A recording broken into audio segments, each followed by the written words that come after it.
Hello, dear viewers. Hello and welcome back. One of these days, I would like to get one of those, like, the movie clap thingies. And that can be my little, startup shit instead of the clap. But until then,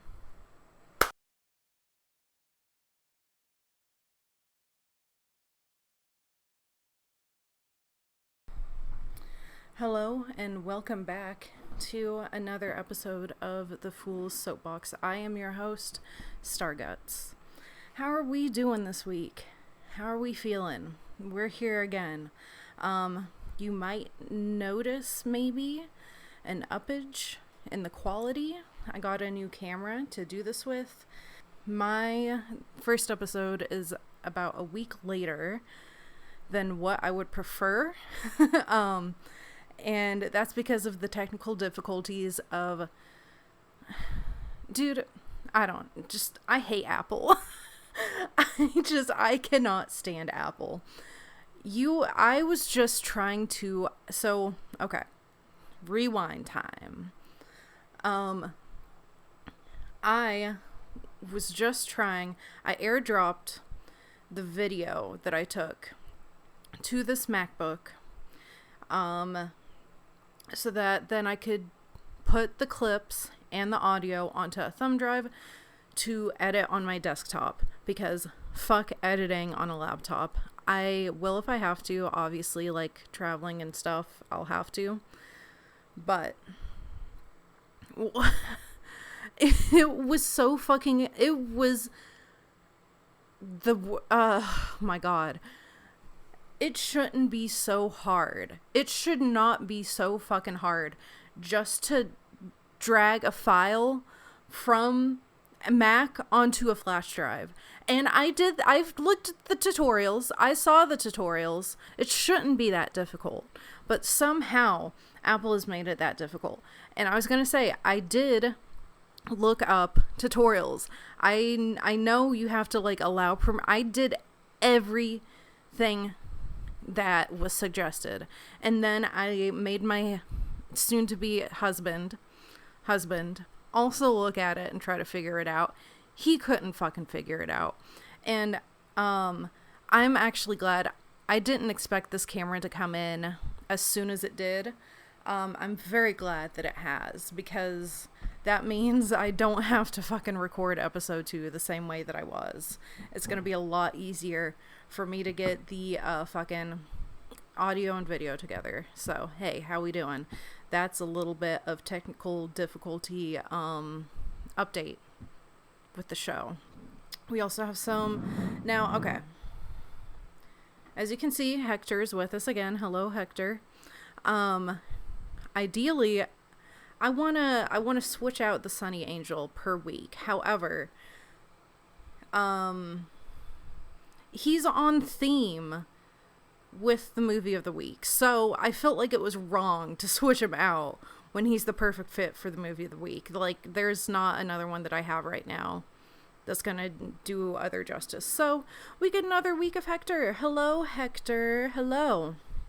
And if you, dear viewer, like Sunny Angels, I have recently ordered 6 blind boxes off of the US website that I do plan to unbox on the show. I will probably put it in the title, like in parentheses or something, so you know which episode it's gonna be.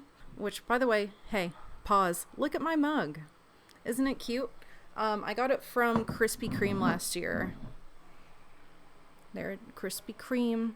I don't know if they do. Ooh, when I'm at the beach again this year, I'm gonna go back to Krispy Kreme and see if there's another mug. What? Crazy stuff. I'm pretty sure the unboxing or boxing, whatever, is gonna happen in episode 3 at the latest 4. Look forward to that. I am not sponsored. I'm not sponsored by Goose Creek. I do really like their candles, and I wanted to include a candle just for the mood, you know? Just for some ambiance. And candles kind of help me focus. So far, it's been doing a really good job. I hardly had to warm up before fucking going into it. Okay, at the top of the show, I have a PSA, and I might get I might get a little bit passionate, and just know that this passion is all in good fun. At the end of the day, I was gonna say it's not that big of a deal. Honestly, it kind of is that big of a deal. Oh my god, I just have a little bit of a rant, a little bit of a pet peeve to get off my chest at the top of the show, because I was gonna say something along the lines of like, I'm saddened by how much I've seen it on the road, but it's not exactly that. It's just like, what the fuck?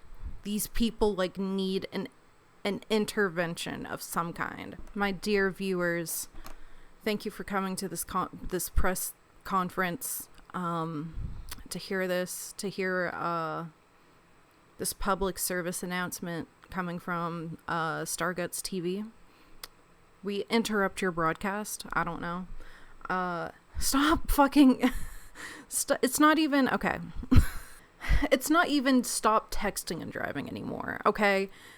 Because that's my initial thing to say is like, stop texting and driving. Stop fucking texting and driving. If my camera is shaking any, it's because of the cats. I apologize. But stop being on your phone and driving. Quit being on your fucking phone and driving. Do you know how many times that I have gone down the road, and it's not even somebody texting and driving anymore? They're fucking scrolling on Instagram. They're fucking scrolling on Instagram behind the wheel, dude. Ooh, what? Can it not wait? Do you have to look at Instagram and Facebook right now? Right now. Right now is the time that you have FOMO so bad. You have to check Instagram right now when you're fucking driving down the road, down the interstate. What? Stop. If that's you, stop. I feel like there needs to be like a line. We need to start drawing a line. If it is getting to the point that we cannot drive down the road without needing to scroll on Instagram, then there needs to be an intervention. Because what the fuck are we doing? And I don't think that's a very crazy take to have, is it? I don't think so. I feel like most people probably agree with me. Hey, let's not scroll on social media while we drive. And it's like texting and driving already irritated me. But now you're like trying to entertain yourself while you are driving. I'm livid. There's like no reason behind that. I can't think of a reason. What reason would a person have that they need to be on social media while they are driving down the road? If somebody can give me the argument that they're trying to like communicate with somebody important while they're texting and driving, whatever. Okay. Speech to text exists, but fine. You know what? Fine. Okay. So what the fuck is the argument behind I'm bored? Suck it up. Learn how to be bored. Just be bored sometimes. That's how it used to be. Just be bored. You're gonna be fine. You're driving down the road. You need to stay alert and present. Who gives a fuck if it's boring? And it's always so easy to tell who is on their phone while we're going down the road. Because if they're not like swerving around, they're changing between 30 miles per hour to 60 miles per hour to 30 to 60 over and over and over again. They can't fucking keep up with traffic because the moment that they're on their phone, they want to be careful. So they fucking... Hey, guess what, Nimrod? Did you know that you can be pulled over for going too far under the speed limit? I know that you're braking so you can, like, look at some hot babe on Instagram real quick or, like, comment on her, whatever it is. Comment on her post. I know you're slowing down really quick to do that, but there is such a thing as slowing down too much, and going too slow can also cause an accident. So I don't want to hear the fucking, oh, well, I'm careful. I go slow while I'm checking my phone so I can, like, you can still fucking cause something, you idiot. But if this is you, this is your intervention. Just start setting some boundaries. You don't need to be on it constantly. You don't need to be on your phone all the time. It's really hard for a lot of people. I understand. I feel like that kind of addiction is just as bad as about anything. Like, people are a slave to their phones and are just wasting their lives away from being so involved in their phones. I feel like it's just as damaging as any kind of addiction can be, especially when it's getting to the point that you have to be on your phone while you're driving. I don't even think that's a hot take. I think that is a reasonable and level-headed take. I feel like that is the average take, or should be if it's not. And, like, listen, if this is you and you're just getting pissy at me for calling you out, good. I don't care. Stay mad. But you need to start setting some boundaries. I cannot fathom a single reason that somebody can justify being on social media while they are driving. I don't know, just stay mad at me. I'm trying to fucking do the same thing that a mother would, which is keep you and other people safe. And I want to note too, this is so interesting. Usually, I don't see a lot of young people on the road doing this. Whenever I see it, this person is in, like, their 50s doing it. And that, to me, what excuse do you have? What are you doing? You've lived most of your life without having to fucking... You would think that they would be the ones to know better. They would be the ones to not do it. But older demographics are the ones that I see doing it more than anyone else. I don't know.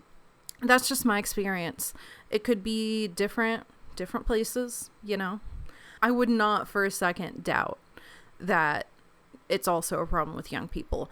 I am just saying that in my experience, it's an older demographic that I catch doing it. Anyway, that's it. That's my PSA. Please take it to heart. Know that I say it with love. Now, let's get into the real stuff. You guys, what am I going to be for Halloween? What am I going to be for Halloween? I don't know. I can't decide.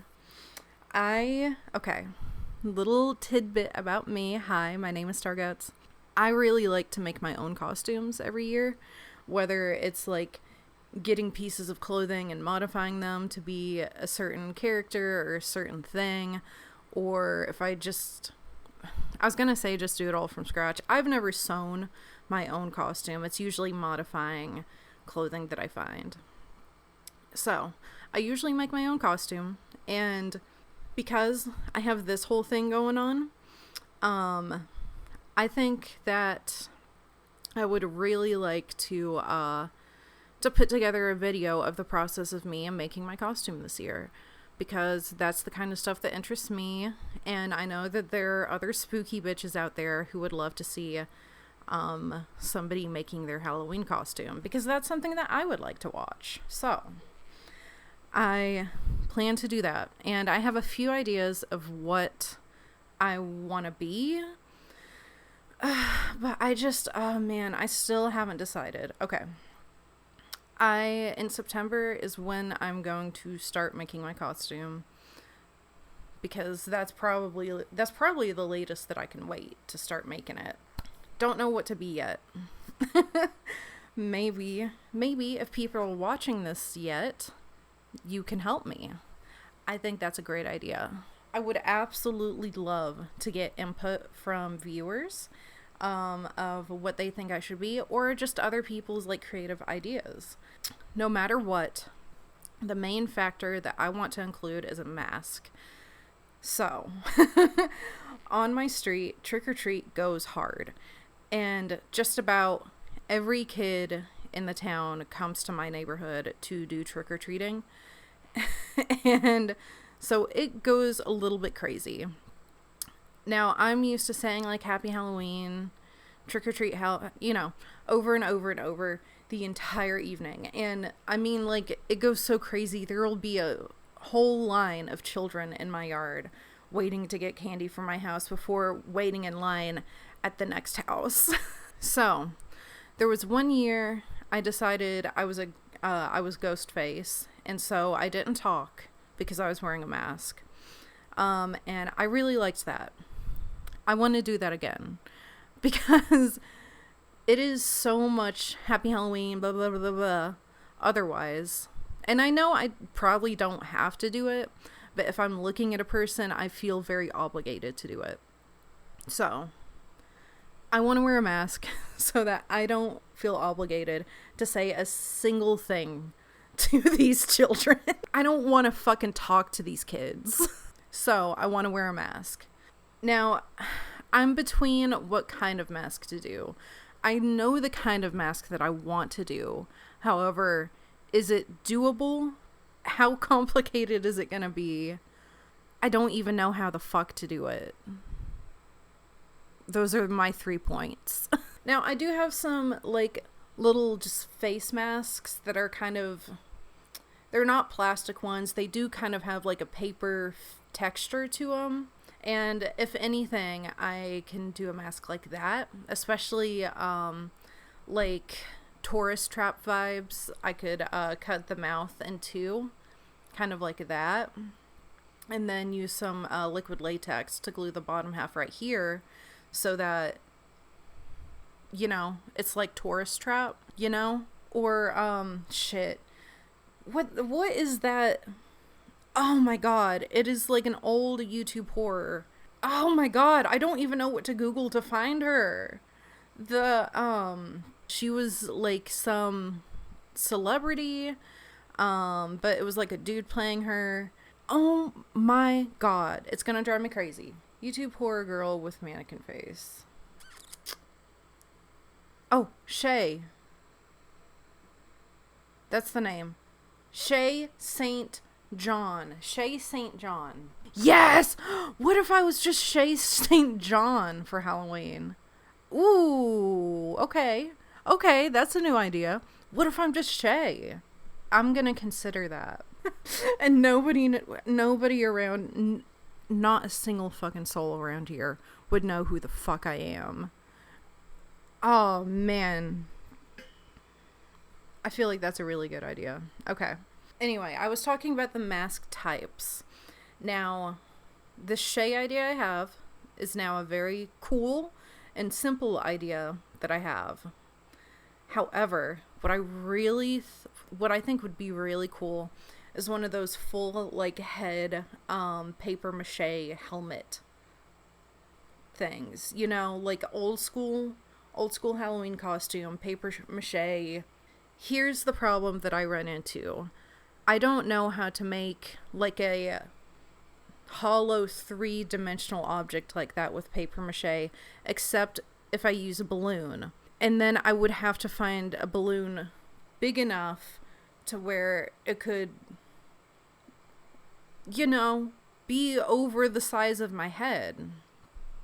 I know a few years ago I tried to make a big over, I don't know what to call them. I kind of call them like helmet masks. I don't know. Full masks? I don't know. I got some stuff together to try and make one, and I was using like wire, and my idea was to use chicken wire as the structure, but I don't think I ever got chicken wire to try it. And it's hard for me to, like, again, know what exactly to call that type of mask for me to find tutorials. I feel like there was one year that I did find a tutorial, and it was pretty alright. But otherwise, I haven't had a lot of luck. I haven't had a lot of luck trying to find a tutorial on how to make that kind of paper mache mask. So, but ideally, I think that would be really cool. I think I would just do like a big head, and more than likely, if I did something like that, it would be like a clown. I'd probably do a clown. Let's be for real. I'd probably do some kind of clown. If I decide to go big and try to do like this whole big paper mache mask thing in my head, I plan to do a separate tutorial apart from like the making of the costume vlog that goes over how I made it for literally anyone else who might want to know how to do that. However, that's if I figure it out. And that's also if I don't just go with the idea that I just came up with of being Shay St. John, because I really like that idea. But I guess let me go over a few of the other ideas that I'm kind of running with right now. So, one of my very first ideas... Ooh, Hector, we can't let you fall, buddy. One of the very first ideas that I had, like, at the beginning of this year, is that I wanted to be, like, some TV head character. I don't know. I love any kind of, like, costume or cosplay where somebody has, like, a giant TV as their head, and my idea was that I was going to make this TV out of, like, cardboard. I love the idea. However, I'm concerned, well, is this something that I might need more time to make? Also, am I going to have to learn a little bit more math to make sure all the dimensions are, like, good? See, hi, my name is Stargutzzz. I'm not good at math. Another idea that I had, which I feel like this one is just very basic for me, it's a clown, either like a real actual clown or like a creepy scary one. More than likely creepy scary, because it's Halloween. Duh. Why would I be some kind of normal ass clown? Of course I would be a creepy scary clown for Halloween. I've never been a clown for Halloween, and I really like clowns. Why not do a clown, you know? I also have as a note here, just like some inanimate object as a head, like something pretty surreal. I think I've seen before, like, those old paper mache costumes that I was talking about. I don't know how old the picture itself is, but there's one, if I can find it, I'll put it right here, of a couple who are both, like, their heads are giant eyeballs. That's really cool. But I also was thinking of, like, fruit, or maybe like a...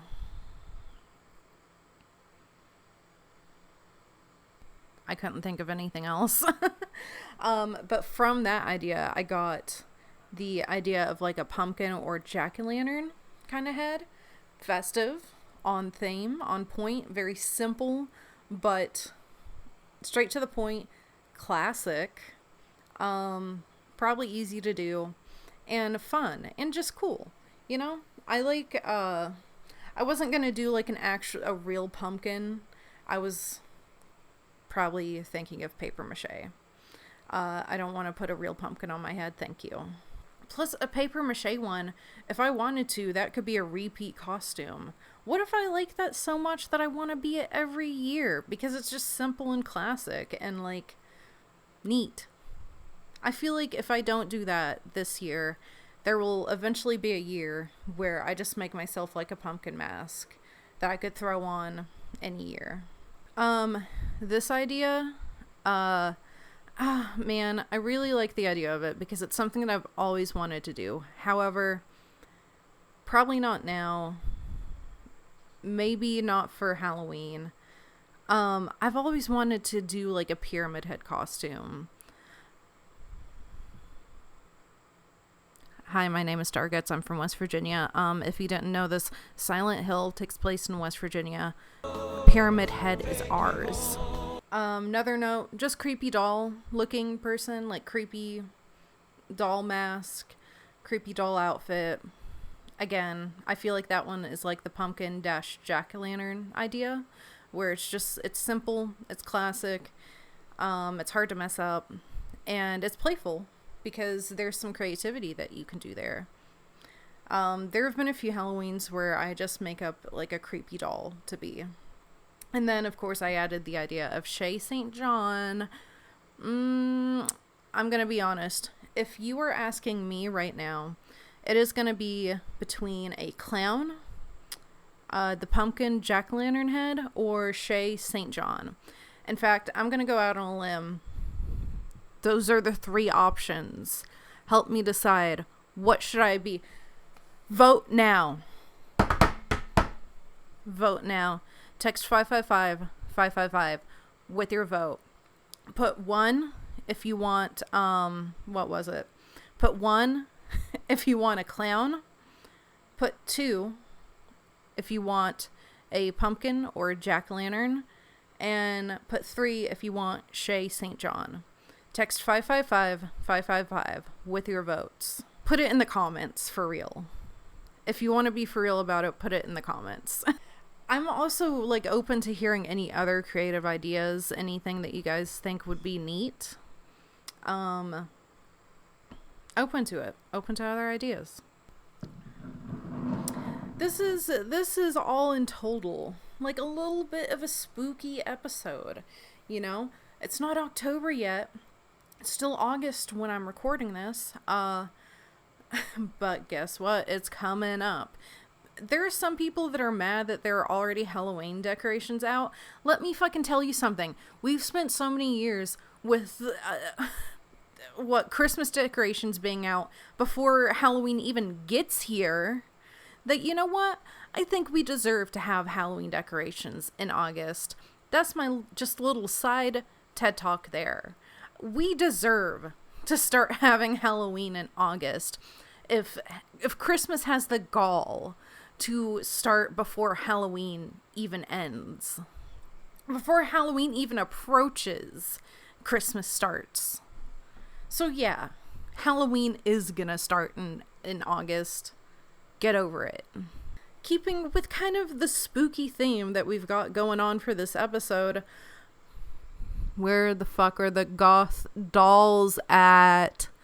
Goth dolls and like goth toys from the early 2000s.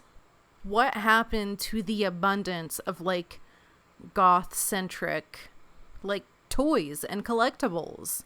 What happened to it? I feel like it has been a really, really long time since I've seen any kind of like super goth centric collectible.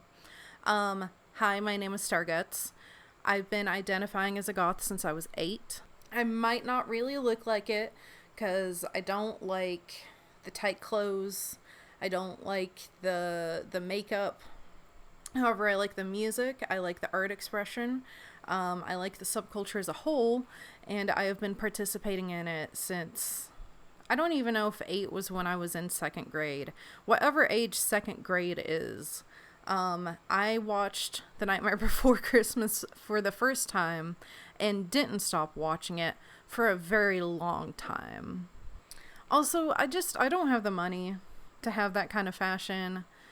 I know, goth subculture started very DIY, and I think if I were to ever do anything, it would be DIY.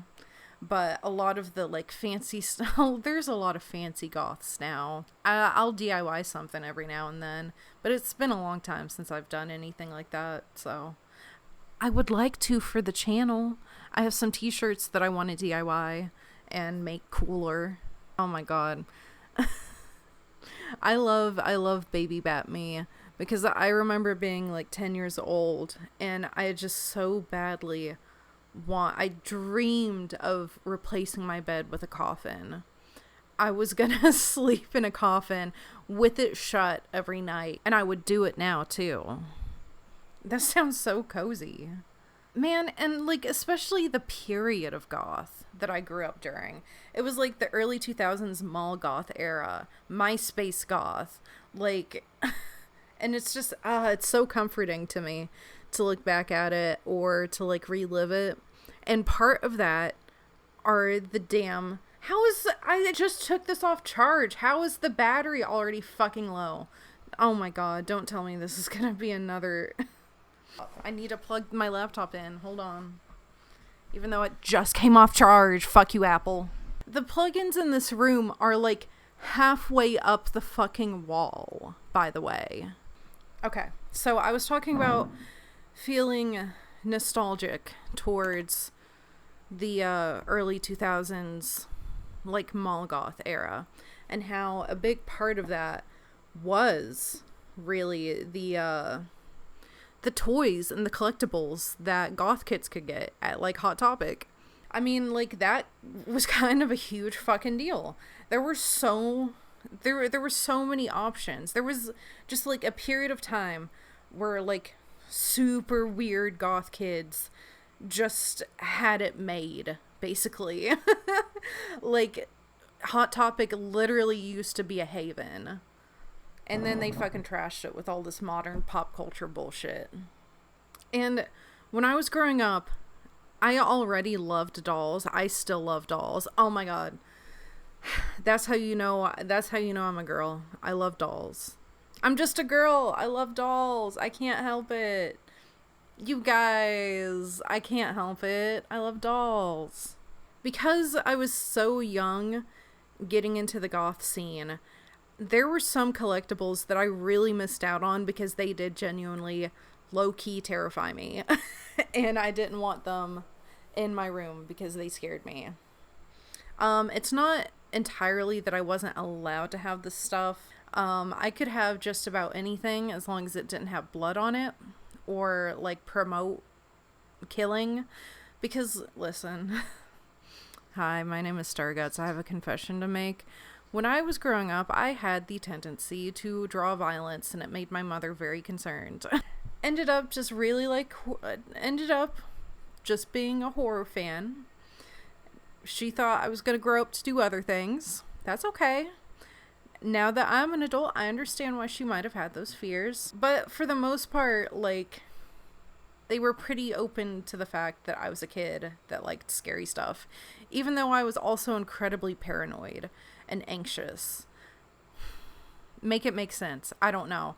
I was really drawn to it, but I was also scared of it and super paranoid and super anxious and just on edge. I feel like all the time from my own imagination. So there are a few dolls that come to mind when I think about like goth toys and goth collectibles. And obviously I think the one everyone thinks of are Living Dead dolls. Oh my god. Living Dead dolls, dude. Those motherfuckers are so iconic.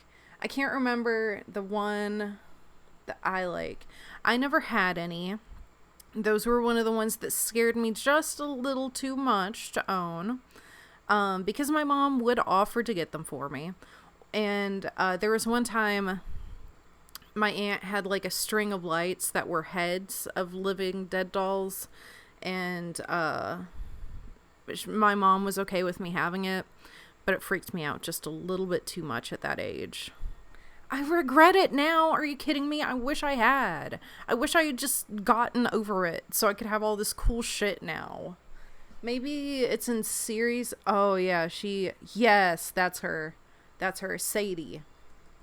Sadie is the one. I feel like she's just iconic, right? I mean, can you get a more iconic goth doll than Sadie?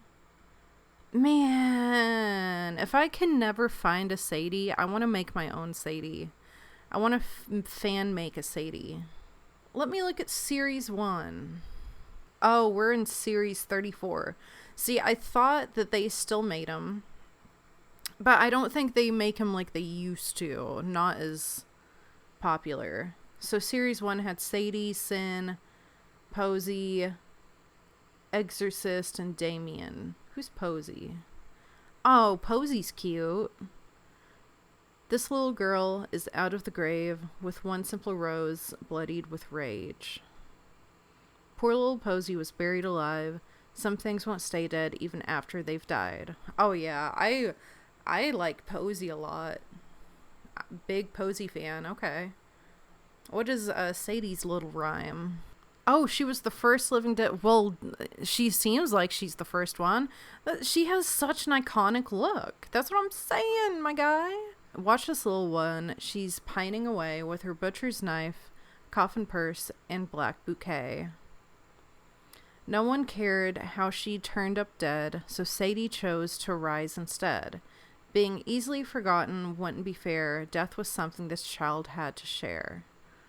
See, this is... man. Just like the creativity that went behind all of the dolls. All of the dolls have like names and backstories and poems.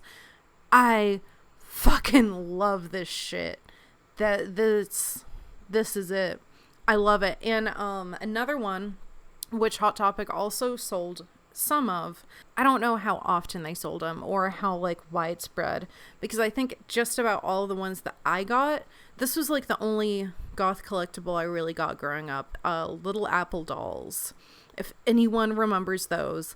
I have 4 of them in my storage building. Man, I can't wait to put them on display again one day. But last time I had them on display, my cats were wanting to eat their hair. I can't remember all the ones that I have, but I know that I have Cersei. And Sin of Souls or something like that. Sign of Souls. Something like that. It was the only white-haired one. I have her also. And 2 others whose names I cannot remember off the top of my head. They all came with like booklet short stories describing the girl's backstory. It's usually a girl. I think they had a few male characters, but not as many. It was a story sometimes based off of mythology. Not always, but sometimes based off of mythology. Of these girls' lives, how they came to misfortune, and how they eventually died. And came into the care of this little apple with nails in it called, I think, Apple Red. Apple Red is kind of like this guardian of these tragic, tortured souls who are children. If I'm remembering it correctly. And I remember I was so in love with little apple dolls. I read all the stories on the website. I got a little wax apple from Walmart and put a bunch of pins in it and had my own little Apple Red. Another big one that I collected. See, I think I said I only collected little apple dolls. That was a fucking lie, because I forgot about Skull-animals. Fucking Skull-animals.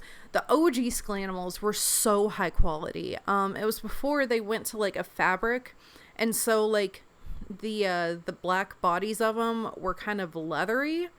Almost all of mine are in storage, except for my OG Kit the cat, which I keep beside my bed, because Kit was my first one.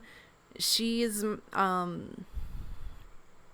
gets special treatment. My Kit the cat gets some special ass treatment. That one means a lot to me. And another one that I really liked, which I think these also had a little bit of a backstory. They had like a mini series on YouTube. I don't know if it was originally on YouTube or not, but I remember seeing it. Now I can't even remember if it was fan made, but it's Teddy Scares. They were also sold at Hot Topic, and I have a very vivid memory of being in Hot Topic with my dad and him seeing them, thinking they're cool, and they had like a cutout of the box where you could feel the fear, and he would touch it, and he asked me, and I was a kid. I was like, no, because I'm scared, but I'm not going to admit that I'm scared. That's just like one fear that now I really wish I had gotten over, so that now I could fucking have one. Because do you know how rare it is to find somebody selling their Teddy Scares? It's so rare. It's so hard to find. I want a Teddy Scare more than anything. There's 2. There's a Cyclops one, and I think the other one is Edwin. Edwin is like a pink bear. I think he's missing an eye, and he has like a very emo sweater on. And I can't remember the Cyclops' name. I just like Cyclopses. And I remember the Cyclops one was the one that my dad was trying to get me to touch in Hot Topic that once. But that is the one that makes me the most upset, because you can hardly find anyone selling theirs. People are fucking holding on to those motherfuckers. I want one. Fuck you, past Rachel, for being a pussy and not touching the bear and not getting the bear and not having the bear now. But I mean, if you think about it now, what brands are out there that make goth collectible toys anymore? I guess Living Dead Dolls still produces dolls, but usually when I hear about it, it's just like special edition ones, you know? They don't mass produce them and sell them in stores like they used to. I can't think of any. Oh, what are these? Bleeding Edge dolls? Those look familiar. Bleeding Edge dolls. I think these are also old, though. I don't think this is an active one. This definitely looks like the era of goth that I grew up. Oh man, those are also so cool. I've seen these before, but I didn't know what they were called. So, are they... No, they are definitely not really in production anymore, are they? From 2003 to 2010. Yeah, I bet those are hard to find now, too. My discovery of new stuff ends with the Bleeding Edge dolls. I don't see anything else. Really, that just tells me that there is a line of, like, goth doll or goth toy collectible anymore. And you know what? I think that's a damn shame. Because they're so cool and so creative. And I think something like that should exist again. If anything, I think that's something that, like, would really heal my inner child, is that I'm at an age now where the stuff doesn't scare me, and so I can have it around. But now that I can have it around without being scared, it doesn't fucking exist. And I mean, really, getting a teddy scare I feel like that would heal my inner child. I want a teddy scare so bad. And I wish Living Dead dolls weren't so difficult to get also. Well, it's not that they're difficult. I think it's just more that they can be pricey. Depending. It just depends. I've seen so many on Mercari that are like hundreds and hundreds of dollars. There was one that I had liked that the person had it listed for $1,000. I can't remember what the doll was, and they removed the listing, so I can't remember. I can't look at it, I mean. But like $1,000 for a Living Dead doll? Oh my god. I feel like some people nowadays on this like reselling market are being insane. I did heal a little part of my inner child recently. I don't know if this one is going to be considered a goth toy. I think if anything, this is more of like an emo scene thing. I don't think a lot of goths were in it. But Gloomy Bear, I was not allowed to have a Gloomy Bear because it had blood, and that was the one exception. I couldn't have something with blood on it. I do have one Gloomy Bear, and I will make the effort of going and grabbing him. Okay, so I'll show you my Gloomy Bear. So he has some, can it focus? He has some whiskers on the top of his head right now. Icky, here's a flame, buddy. He has some whiskers on the top of his head right now because I thought it was funny, cool, silly. They're some of my cat's whiskers that have shedded. So just ignore that. But this is my only Gloomy Bear that I've had since, I don't know, middle school. It's a little baby Gloomy Bear. The only reason I was allowed to buy him is because he does not have blood on him. So I'm going to put him up front next to Hector for the remainder of this. Deal with the little whisker sheds recently I bought my own first Gloomy Bear. And yes, it has blood on it. And it is so cool looking. I will show it off on the show when it comes in. It's some like special artist collab, it seems like, and it was a pre-order. It wasn't too much. It's about like, I think 8 inches tall, so it's probably gonna be about like that, I'm gonna say. It looks really fuzzy, it looks really squishy, and it has blood on it, and it is my first like Gloomy Bear, really, because this is just baby Gloomy Bear. He doesn't even have his claws, see? He ain't even got his claws yet. So I'm really excited about that. My inner child, at least, is very excited about that. And I would like to collect even more Gloomy Bears. I want so many Gloomy Bears. Give me Gloomy Bears. And as promised, I did also bring Kit. This is one of the like very first OG Skull-animals. So, I don't know if you can really tell, but I know a lot of the later plushes from Skull-animals had like a really soft, maybe almost like microfiber kind of material, and this, it's not exactly leather, but it feels, I don't know how to really describe it. It's a very unique material. I would say like a faux, not even faux leather, because it's not leather, it's a cloth. It's like a really rough cloth material. But yeah, this is when they were very first making Skull-animals, and she was my very first Skull-animal, and I love her very much. Beep beep beep beep beep beep beep. So incredible, can you believe it? It's the next day. My camera died again. 2 for 2 now. New day, new mug. New day, new bug. It is the poison apple from Snow White. I got it at the Disney store.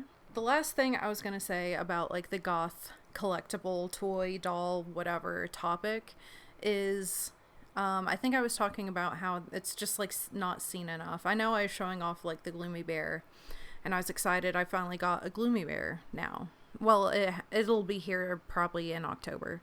In the future, I know there are creators who get into like other, I want to say other fields. I know it's not fields, other streams, I guess, of income, or other, what I mean is like, you know, some people will branch out into makeup or fashion, like clothing. I've seen some people do like household items, like household wares. It's been a really long time since I've seen like the whole subscription box thing. Do people still do subscription boxes? I haven't seen anyone do a subscription box in a really long time. But you know, like that kind of stuff, branching out into other things. Merch, I don't know. If I ever get to the point where I can do something like that, I want to do collectible dolls so bad. I want to design and make dolls. Nothing based off of a property, like all original designs with the same kind of vibe as Living Dead dolls and Little Apple dolls. Especially where they have like backstories and stuff. Like, I want to do that. That's so cool. I've thought about some of the creative stuff that I like to do does involve the oak dolls, the one of a kind doll makeovers. I like doing that. It might show up some on the channel because I like doing it, and maybe that will be my way of having my own like doll collectibles. At the time of me recording this, next week I'm gonna be out of town. However, this episode is going to be Momo, oh my god. Technically the week this is coming out is the week that I'm gonna be gone, which means all that week I'm not really gonna be able to record an episode. The only way that I can see myself doing that is if within the next 3 days I record episode 3. And I don't think that's gonna happen because I'm gonna be very busy next week, I'm getting married. The day this is uploaded is a day before the wedding. So, and within the next 3 days, I don't think I'm going to be able to record episode 3 so that I can go ahead and start working on it. So episode 3 is probably going to be a week later. However, that week that gets missed, I'm still going to have some kind of video uploaded.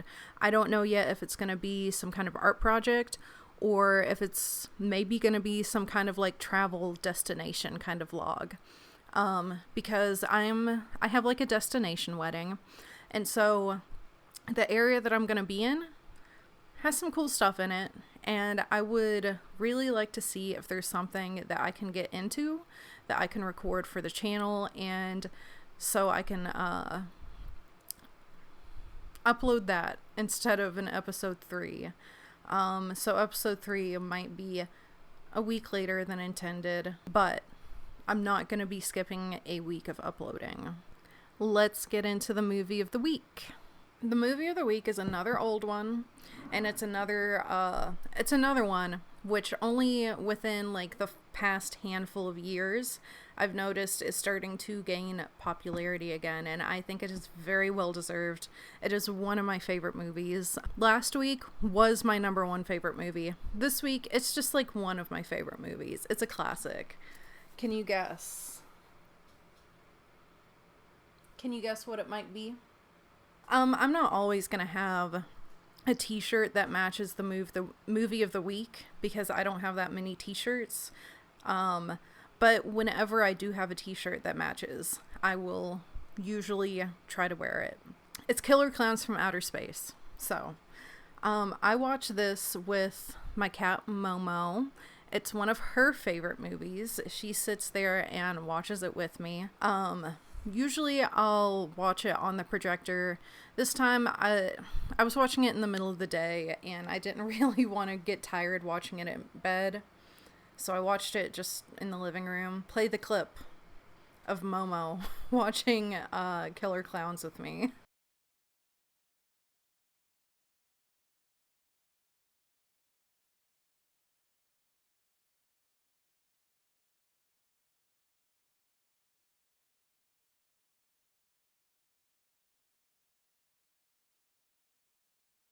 Although I think she does prefer it on the projector. I think she likes her movies on the projector the best. She also watches Napoleon Dynamite. Now, the first time that I watched this movie, man, I watched this movie way too late in my life. I should have been watching this when it was recommended to me, I think in middle school. I was probably 22 or 23 when I watched this for the first time. It took me that long to watch this. And it's like, I had heard about it before. I had people who recommended it to me when I was really young, and I just never watched it. But I promise you, if I had watched it that early, I would have been annoying with how much I would have sang that theme song. A damn good, crazy bop of a theme song. The Dickies, did they ever make anything else? Okay, well, it's taking forever to load, so we'll figure it out in a minute.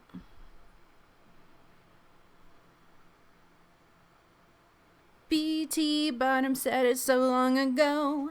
There's one born every minute that we know. Some will make us laugh, some make us cry. Some are only gonna make you die.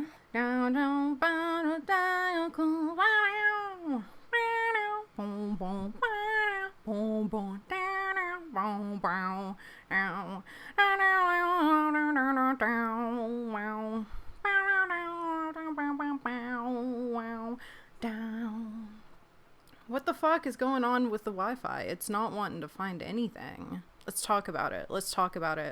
Really love I used to listen to that theme song a lot. Like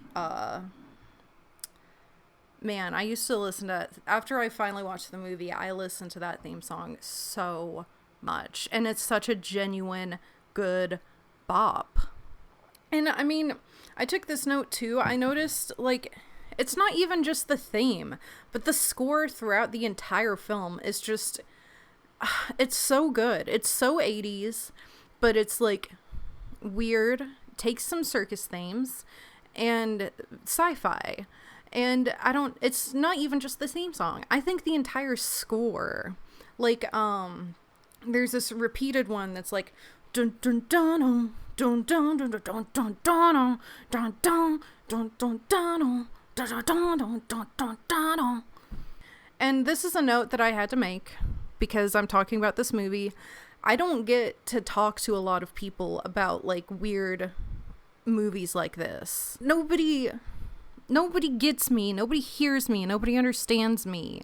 So, this is my platform to be heard by people out there who understand. Is Mike not like a discount Jerry Seinfeld? Is he not a discount Jerry Seinfeld? Don't get me wrong. I grew up watching Seinfeld. It's a good show. Nothing against it. But it's like every time I watch it, there's something under my skin where I'm just like, did they think that we won't notice that this is off-brand Jerry Seinfeld? And then like I never hear anyone else really talk about the comparison. So I'm like, am I just weird? Am I just crazy? That's why I want to bring it up. Put it in the comments. Let me know. What do you think? One of the things that I really like about this movie, and I kind of make a few notes about it, that kind of share the same idea about how, like, it's incredibly goofy and unserious throughout, to the point where, like, you know, the clowns are basically cartoon characters in reality that still go by cartoon character logic and physics, kind of like Who Framed Roger Rabbit, you know? And it's very goofy and unserious when you're watching it. But can you think about actually being in the situations? Can you think about actually being there for a second? And how horrifying that actually is. First of all, those clowns are terrifying. I would shit myself if I saw one in real life. I don't mean like, oh, haha, we're having a fun time at Universal. Here's some people in a costume. Which, I mean, I might still shit myself there. But I mean, like, if these motherfuckers were real, and you saw them out on the street, would you not be shitting yourself? Because I would. Their designs are so freaky. They're so freaky and gross, and I love them. But on top of that, okay, they're freaky clowns, right? But they're aliens on top of that. Aliens alone scare the shit out of me. That's probably like the number one critter that ghoul. That's the number one ghoul that terrifies me, are aliens. They freak me out. The existence of aliens freaks me the fuck out. I don't want to meet one. Thank you. But also, why do aliens and clowns why are those two things that just fit so well together? Why does it make so much sense? Why does it make so much sense that clowns might be aliens? Does it have something to do with the uncanny valley? A little bit? Like, how, clowns are kind of just like an exaggeration, right? An exaggeration of a human in some comedic way. Whether it's a person's clumsiness or perhaps their buffoonery. It's basically an overperformance of one or two characteristics of a human when you break it down. And just like, but also just very cartoonish, I guess, right? At the same time, even if it's like a sad clown, there's something very cartoonish about the mannerisms and the behaviors. I feel like maybe somebody could make the argument that clowns, in a way, are seeking to replicate humans. But that's if you want to look at, like, aliens and clowns making sense if you want to think about the uncanny valley, right? maybe they just make so much fucking sense because clowns are very cartoonish, and I feel like we give the same kind of cartoonish qualities to aliens. Maybe that's why. I don't... Share your thoughts in the comments. Why is it that you feel aliens and clowns just like fit together so well? Because they do. Killer Klowns from Outer Space isn't the only thing that I can really think.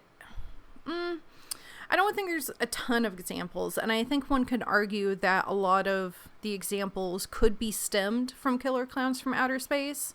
One of the main examples that I have are like ICP, Insane Clown Posse. They do like clowns in outer space kind of themes sometimes. Damn, what else am I thinking of? I swear to you, there's other examples out there. It's not the only time it's not the only time I feel like I've ever seen aliens and clowns mixed together. They just fit so well. They fit so well. And there are so many like cartoonish aspects that they include that, again, if you see them in real life, like put yourself in the shoes of like Debbie or Mike or someone, right? Or Dave or whoever, Mooney, I don't care. Somebody, put yourself in their shoes. These cartoonish qualities, how the writers, directors, whoever made the decision, how they decided to tie it in or rethink a sinister purpose for some of these like carnival items or carnival behaviors is like so incredibly creative. Big fan of the balloon dog on a leash. Love the balloon dog. The puppet show scene, not the shadow puppets, but that is an example.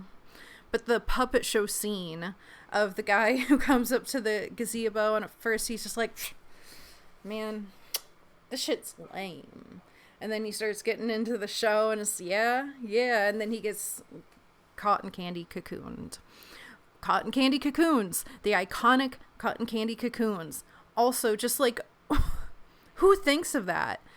I don't know. I think the way that they have like repurposed or rethought some of the average items that you would see in a carnival to make them like sinister and evil and horror. I think, man, it's just so cool. It's so creative. A lot of thought and care and love went to this silly, goofy little movie, and it's just, it makes it all the more better for me.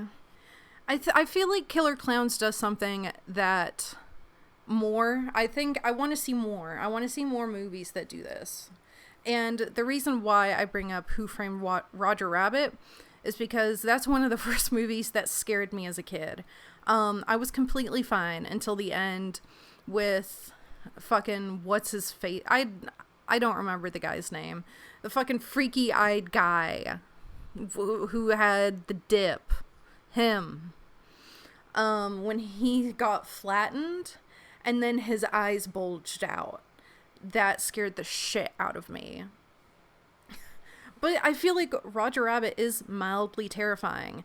And I think... Okay, hang with me. I think Roger Rabbit and Killer Klowns are scary in the same sense that it's these crazy cartoonish characters who still function by their own world's physics and logic, comes into our world, starts defying physics and logic, and fucks shit up. That's like a scary little, I don't know what to even call it, a theme, a trope, a plot, what do I call it? But that like idea, I want to see utilized more. I think that's cool because if you really think about cartoons being in reality, still maintaining their own physics, yeah, that's fucking scary. Because you know why? Because as Roger Rabbit showed, cartoons are fucking psychotic and manic. Why is this turning into a discussion about Roger Rabbit? It's because I'm trying to pertain it to Killer Klowns. It's the same thing, I'm telling you. Roger Rabbit, like, a cartoon kills Eddie's brother. A cartoon kills Eddie's brother because these two species of existence have their own fucking rules that go against each other, and one of them is fucking psychotic and manic and goofy and doesn't understand the value of a human life and doesn't know that crushing like an anvil or a safe or piano, whatever it was, on a human is gonna kill them because they work by cartoon logic. Is that not scary? Is that also not kind of low-key what's going on in Killer Klowns? I like it. I want to see more movies with it. I want to talk about the fact that I went so long, even when this movie was suggested to me, it was defined as a B movie. I went so long thinking that this was a B movie, and it's not. It's not. Now, in my notes, I kind of went back and forth about a discussion of, like, what is a B movie? However, I've come to the decision that part of a B movie's purpose or definition has to include that low budget factor. Like, that's the whole point of a B movie, right? Is that it's low budget, probably homemade. I think the concept of, I think that's the word I was just trying to think of, the concept of cartoons and horror, or the concept of aliens and clowns. I think the concept of Killer Klowns from Outer Space is very B movie, and I think that's probably why I felt like it was a B movie this whole time. Because, I mean, come on. Is Killer Klowns from Outer Space not such a B movie idea? Turns out the budget was almost $2 million. The budget was almost $2 million. It was $1.8 million. That's not a B movie. For anyone else out there who might be calling this a B movie, it's not. It had a budget of $1.8 million. I think when it first came out, that might be what we're thinking of. I think it did poorly in the box office, and later it's become a cult classic. There was this one moment, and it's a moment that I think about every time that I watch the movie, and I think it's the only scene that I think is creepy. And it does it really successfully, I think, because every time I watch it, it just gets me. It's very eerie, creepy, unsettling, and it again has to do with the uncanny. Why do I have to pronounce so weird? Uncanny Valley. Every time I watch it, it's very sinister to me. It's after, spoilers if you haven't seen it. This is a movie that I'm not going to give spoilers for, or a warning for, because Texas Chainsaw, there's a reason to give you a spoiler warning. If you don't know anything about it, it has a genuinely awesome twist in it. This movie doesn't have a twist or anything like surprising that happens, so prepare to be ruined. So it is after one of the clowns has the full interaction with Mooney in the police department, or the police station, sorry. It's definitely not big enough to be a department. It's a station. It's after Mooney's interaction with the clown in the police station, which is also just one of my favorite scenes in the movie. I just think it's so funny, especially the part where, like, the clown walks forward, but Mooney is still holding his hands, and the clown is, like, bobbing in and out of the doorway of where the cells are, like, hey, are you gonna come on? It's after that, and Dave returns to the police station. All the lights are off. He explores. He goes back into the main part, and there's the clown with Mooney as a puppet on his lap. Now, when I rewatched it this time, I had subtitles on, and subtitles pick up something that Mooney says. However, anytime I've ever watched it, at this part, it really just it sounds like broken English gibberish to me. Like, the clown and Mooney are speaking to themselves in like this alien language. And then Mooney leans forward and does the whole like, "Don't be afraid, Dave. All we want to do is kill ya," or something like that. But it's what happens before that, where I'm pretty sure it's like broken English. That's what I hear. It's broken, garbled English. And the reason it unsettles me so much is because obviously these clowns talk. They just have their own like alien language. And in this moment, I read it as like the clown attempting to mimic the English language, but it just coming out as like noise, you know? Like he's it's almost like he's warming up. He's trying to get it right, and then he gets it right the second time that Mooney speaks. And that's just always felt very sinister to me, because it's like, damn, this is really something else that's trying to mask itself as a human. And later on, after that point, we do know that like the clowns have an ability to mimic people that they've heard, because one of them mimics Mike's voice to get Debbie to open the door. And I think that's like, to me, that's the eeriest ability that the clowns have. And that's, like I said, just the fact that it's this alien clown attempting to replicate English. It triggers the uncanny valley inside of me, and I find it very eerie, very sinister. I like that part. I tried to find some, which, I mean, maybe I didn't look hard enough. I tried to find some trivia to share about this movie, because I don't really know a whole lot of trivia about it, and I did it last time with Texas Chainsaw. I thought I'd like to do it again with this. I could not find any trivia, my guy. So if you have a piece of trivia about Killer Klowns from Outer Space, I please encourage you to put it in the comments. Let me know about it. I love learning shit like this. Okay, one last comment about the movie, because it's something that I just always think is funny. It's like halfway through the movie, Debbie forgets who the love interest is supposed to be, because she's constantly in the arms of Dave. But Mike is supposed to be her boyfriend. So like when she gets saved, when they pop the balloon, she immediately embraces Dave, and Jerry is just like awkwardly there. I want to put it up right here.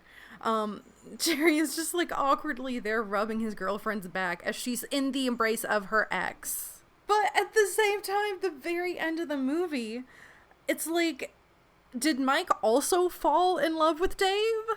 Are they now in a throuple? Because Mike seems to be okay with getting cucked. At the very end, when they're like watching, I don't know, the shit explode, I think. They're looking up in the sky, and Dave is kissing Debbie's head, like the top of her head, bringing her close and kissing her. And Mike's just standing there watching like, I'm okay with this. Mike doesn't care. Is he a cuck? Is he fine with it? Is he also in love with Dave? You know, maybe that's the real happy ending, is that a throuple found them each other. Okay. That was fucking stupid. Well, folks, that's all I have for you this week. Thank you so much for giving me your time. I really appreciate you being here. Like I said, next week I might not have an episode of the show up, but I will have something up. We'll see how it goes. Thank you for giving me the time. Thank you for listening. Thank you for being here. If you liked the video, please give it a like. If you want to see more, consider subscribing. If you disliked the video, give it a dislike. Why not? If you made it all the way to the end, put an apple in the comments. Like an emoji. If you can't, just write the word apple. Thank you, my dear viewers. Be safe out there and have a wonderful night.